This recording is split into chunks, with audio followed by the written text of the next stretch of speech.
Dreams. So let me give you a Middle Eastern perspective on this. The first literature that we have was the Epic of Gilgamesh. Now, written language came about maybe 4,000 years ago, but for the most part, cultures were oral. In other words, someone like me comes to class, says something, you hear it, but I'm just not an ordinary chap, you see. I'm much older, probably have a turban on, have a long beard, gray, lots of wrinkles, and there is magic to my voice and there is magic to the way I tell stories. So you as an audience member, you sit back and you're listening, but for some strange reason you begin to have certain feelings and emotions and your life kind of just diminishes and you enter the magical world. So that's what I mean by oral tradition. It's someone speaks, another listens, and in the way of listening, something about you changes, it transforms. And then after many, many years, he creates what we call scripts, cuneiforms, lines and pictures, and then they're put on clay tablets, put in the sun to dry, and for the first time you have written language.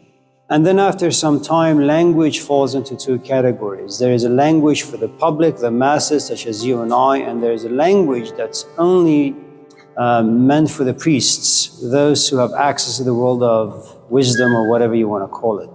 So in this particular epic, which is about maybe 7,000 to 10,000 years old, there is a scene where the main character of this narrative, Gilgamesh, has a dream.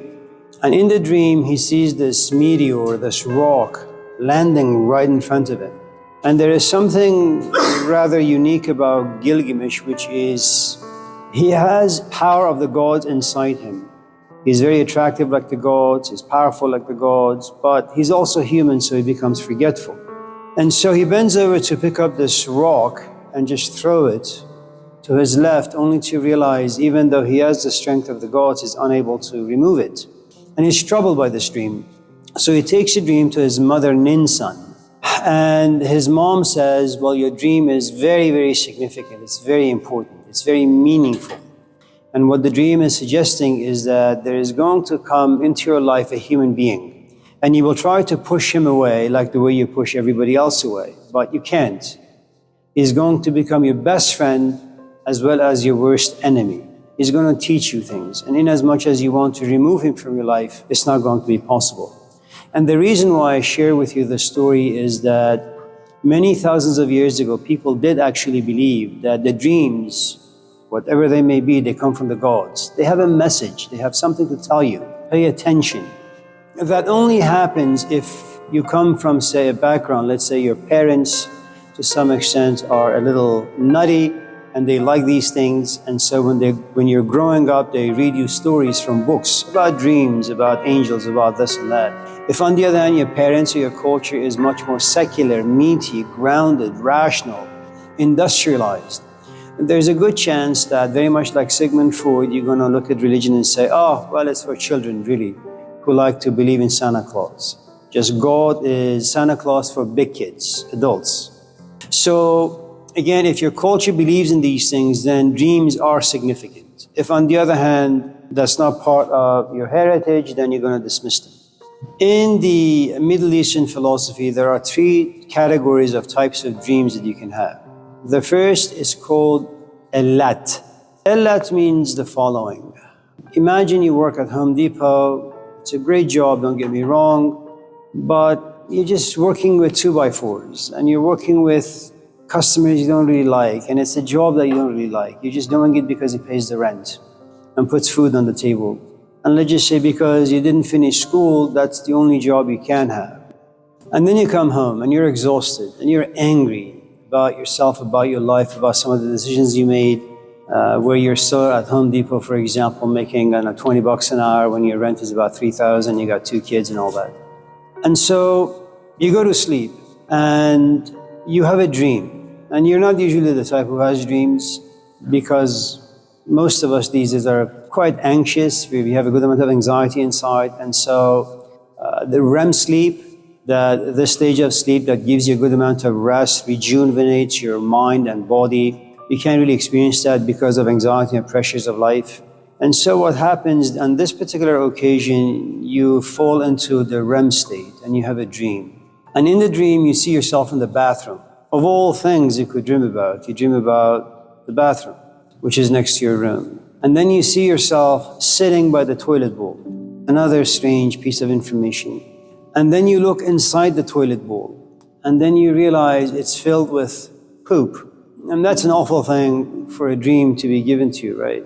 And then the next is that you see your hand being in the toilet bowl, inside it, grabbing a piece of turd, and then putting it in your mouth, and then chewing it, and then swallowing it. And then you go for the seconds, and the thirds, and the fourths, and the fifth. And you wake up from the dream, and because again, it's not part of your culture, you say, it's just one of those crazy dreams, it's because whatever. Now, two things need to happen. First, there is the dreamer, there is the person who dreams something, and then there is the interpreter. Now, you are in no position usually to interpret your own dreams unless you're very insightful and very aware of your life, of yourself, of your psyche, and of your position in life. What things give you pleasure, what things bring about negativity in your life and psyche. And so you try to kind of decode the stream, and that's what dreams are meant to be done with. You're supposed to decode them. And you bang your head against the wall, but you don't really come up with any good insights. So you take your dream to your mom. And you always imagine your mom to be a bit of a weirdo. You know, she talks funny about these things. And so you give her a call and your mom says, it's 2 in the morning, why are you calling me? Are you okay? Are your kids okay? Did you lose your job? You say, no mom, I had a dream, I have no idea what's going on. And for some strange reason, this dream is not allowing me to go back to sleep. And your mom says, so what's the dream? I'm in the bathroom, it's very small, sitting by the toilet bowl. I look inside, there is poop in it. And instead of getting out of the bathroom, I just keep looking at the crap. And then add to it, I put my hand in the toilet bowl and I grab some, I put it in my mouth. And I don't even throw up. I in fact like it. I go for the seconds and the third and the fourth and the fifth and the sixth. And when it's done, I say, oh shucks, I need some more. And your mom listens to you very attentively, and then she says to you, okay son, I want to tell you something. What is it, mom? And she's very, very serious. You have walked into a bathroom that happens to be very, very, very small because that's your life. Your life is very small. It doesn't have much to offer you. You may have wings and you may want to fly, but your wings have been clipped by life itself. You may have songs to sing, but the bathroom is too small. No one can hear it. And you're not standing, but you're sitting. Life has in fact beaten you down. And there is no one there to help you. And you're going to continue to be beaten down. And add to it, you're not like facing the shower, you're facing the toilet bowl. And that's what your life is. It's shit. But you're not just looking at your life as smelly, as crap. You're also eating it. And a sane, a decent, a reflective, someone who has power, if they were to do this, they'll probably throw up and run out. But you don't run out, you stay in the bathroom and you continue to eat shit because that's the only food available to you. And that's the only food that can pay your rent, that can pay for your money, that can pay you for this, pay you for that. And then you go for the seconds and the thirds and the fourths. He says, well, how's work been? I say, well, you know, I take abuse from my boss, I take abuse from my customers, I take abuse from my own intellect. I sometimes think about my life and it bothers me. Well, that's the crap. You know, your boss is crappy, your customers are crappy, your job is crappy, and the way you see things is crappy as well. That's your life, crap. And all of a sudden you realize that's something you never really want to think about because it's hard for us to look at our lives, look yourself in the mirror and realize how ugly you really are, that perhaps you're getting older and you haven't done much with your life. These are difficult things to witness about oneself. And so because you can't face them, but because they live inside you, somehow your emotions say, I can't hold on to this stuff anymore, I need to express it. And so they express it through a dream, and the dream has been given to you now. Now, there are a couple of things that you can do with the dream, and it's something that all of us do, and you don't really need to have a dream about this, which is, the dream forces you to look at some things and understand some things. That your life is being wasted, and on a daily routine, what's happening to you is you keep eating shit and you keep saying thank you. If you had any self-confidence, and if you take your mom seriously, and if you take a dream seriously, you're going to say, well, that's really not a good life to continue to be lived. I want something to be changed. So the dream gives you some insights. Now you want to change. Instead of perhaps having another dream where you find yourself in the bathroom, you want to have another dream where you're sitting yourself in Berkeley, rose garden, it's spacious, open air, flowers everywhere, everything smells good, there are bees about to make honey, all those things. And there are people walking back and forth, laughing with their dogs, with their companions, eating food, enjoying the sunset or the sunrise. That's the sort of dream you want to have because your life is rosy now. You enjoy your life. It smells good, looks good, feels good. You say, well, maybe I should put myself back to school. But you need to have resources. And remember the problem of will, that you need to will yourself to make some changes. What you're basically saying is, this is love who has a trauma. This is love who wants to be without trauma. And these two loves need to compete, need to wrestle. This is chained by habits, addictions, and a past that comes to the surface every single day. This is a brand new love. So when you say you have to make an effort, what you're saying is there is a force that I have to devour, I have to compete against, I have to beat down in order for this to be successful. See, when you sit and you watch TV, there is no will. The only thing you have to will yourself is not change channels every second. And that itself requires a good amount of awareness. So remember, when you say you have to will yourself to quit smoking, will yourself to get over a trauma, will yourself to do this or to do that, it means that there is going to be a struggle. And whenever there is a struggle against anything, there's a history behind it. And then when you realize you don't have the resources to make and this brand new love come to life, eventually you give up and you go back to having dreams where you find yourself in the bathroom, perhaps even smaller as you get older, and perhaps instead of just having 5 meals a day in the bathroom as you did, now you have 25 because now you see more. So Allat means life is tough. It injects in you unpleasant experiences. You can't express them, you can't read them, you can't write them, you can't music them away, you can't do anything. You can't even smoke them away. And eventually a dream happens. And that particular dream, or what we call Morpheus, is there for one reason, to once again bring to your attention that you're not where you're supposed to be. Your life is bad. You need to make some changes. So that's one category of dreams. The other category of dreams is what we call self-fulfilling prophecy. And so imagine for a moment that your father liked the 49ers. And so you and him from the very young age, you sat with him and you watched Joe Montana play. And you loved the way he passed the ball. And that was your dream and that was your goal. And for some strange reason, Joe Montana was a very attractive character in your life. You idolized him. You wanted to be just like him. So in junior high, you played football. In high school, you played football. And then you came to Laney and you began playing football. And lo and behold, in all these different teams, you were playing the quarterback. That was your position, quarterback. And so you have dreams. And the dreams that you have on a regular basis is that 49ers have picked you, Raiders have picked you, all these NFL teams have picked you, and there you are quarterbacking for all these different teams. Eventually, of course, the coach at Laney, John Beam, axes you because you suck, but you continue to have these dreams. This particular category of dreams have to do with your wishes and desires in life. You probably don't have the resources, but you have the dreams nevertheless. That you want to be something that you can't be, but you'll continuously have dreams about it.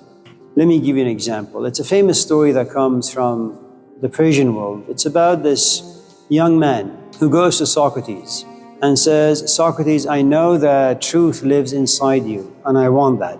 How do I go about getting truth the way you have? And Socrates looks at him and says, go to Safeway tonight, buy a salmon fish, the biggest fish that they have, just buy it. Put lots of salt and lots of garlic on it, and just eat the whole thing. Like a 10-pound salmon, eat the whole thing. But make sure you don't drink any water. Just eat the fish, brush your teeth, and go to bed. The kid says, fine. And remember, you have this intimate relationship with your master, your teacher, so whatever he says, his command is your wish.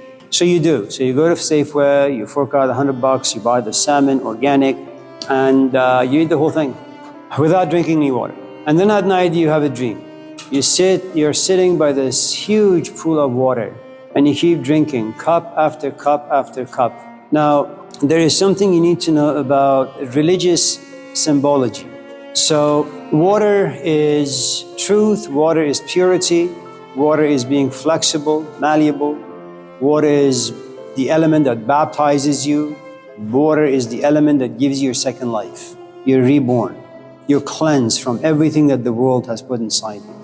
So this kid has the dream that he's sitting by the water and he has the capacity to drink truth, one cup after another. He wakes up from the dream and is extremely happy. He runs to his teacher's house, Socrates, knocks on the door and says, "The gods have spoken to me, I've been baptized." And the teacher says, "Well, did you do as I commanded? Did you go to Safeway, buy the fish, put lots of garlic and salt?" "Yes." "Did you eat the whole thing?" "Yes." "You didn't get any water?" "No." He says, "Well, this is what happens when you have food that's very salty and garlicky, because you don't drink any water while you're eating the food. Well, the dream tells you, get the hell up, go to the fridge and grab yourself some water. But since you didn't do that, well, the dream. And so what you have is there are moments where you want certain things, but you don't have the resources, you don't have the capacity. Maybe you just don't have the magic, or you're just not the right host for those things. And you keep dreaming about it, self-fulfilling prophecy. And all of us have it. You know, you happen to be in a bad relationship and you keep having dreams about being in a good relationship. So the first category of dreams have to do with all the forces placed upon you by life. And you have no choice but eventually express them in some shape or form. The second category of all the dreams and hopes that you have, that maybe the way your father dealt with you has traumatized you for the past 20 years. And so you've always been envious of kids being picked up by their fathers. And so you keep having this dream that eventually you're going to make peace with your father. Okay, so that is what you have been wishing for, and that's what the dream generates. It doesn't mean it's going to come true. It just means you play tricks on yourself, you trust yourself, you believe in those things, and then you're pacified a little bit. Then there is this third category of dreams. We don't know where they come from. We don't know why they happen. And I'll give you a couple of examples. About 40 years ago almost, we were all sitting in a room with a bunch of friends. Some were writers, some were teachers of sorts, some were musicians. And we were talking about religion and politics. That's what we do for entertainment. And all of a sudden this woman gets up and she looks at us and she says, "All of you need to shut up." From nowhere. And I don't know if you're aware of the Persian culture. Women, for the most part, work behind the scenes. In other words, even though they have some thoughts and ideas about this and that, they're never really vocal. I mean, that's part of the culture. It's changing a little bit. And then we are a people that we put a lot of stock on reputation. Your name has a tremendous amount of value. So if I do something here in Oakland that is unsavory, that is unwelcome by my culture, by my community, if it reaches the ears of my parents, and if it reaches the ears of the friends of my parents, my mom will no doubt not be able to walk out to Macy's or the mall and walk around for about half hour, 20 minutes. Why? Because the first thing that someone familiar is going to ask her is, "You know, I'm really sorry to ask this, but I heard your son Amir Sabzvari did A, B, C, D. Is it true?" And then your mom is going to be embarrassed. You know, my mom is not going to say, "Well, Amir is an individual, that's his own life. I don't really care." We don't function that way. Okay. So this woman gets up and just badmouths everyone in the room. And then she adds, "There are these angels, if you want to call them that, sitting in this room and they're not liking what they're hearing." And then she passes out. And then her husband takes her to the hospital. She wakes up for about maybe 20 seconds and she speaks German. And then she passes out. Then she wakes up and she speaks Arabic. And then she passes out. Then she wakes up. And this happens for the next 2 weeks or 3 weeks or so. What is interesting is that they wanted to lock her up, put her in some mental institute. But because of the culture and because the culture believes in such magical things, the husband said, no, you guys have no right to touch my wife. She's okay. She's having some experiences. Leave her alone. And then when she was released from the hospital to go back home, while at home, she wrote poetry in Arabic, in Persian, in German, in French, and she had some other experiences, and then they stopped. To this day, no one can explain why such things happen to some people and why. I know you asked a very simple question, and you were hoping for a simple answer. Unfortunately, there are none. But suffice to say, take your dreams very, very, very seriously. Try to understand them, decode them, and if in the end you realize it's just trash, trash it.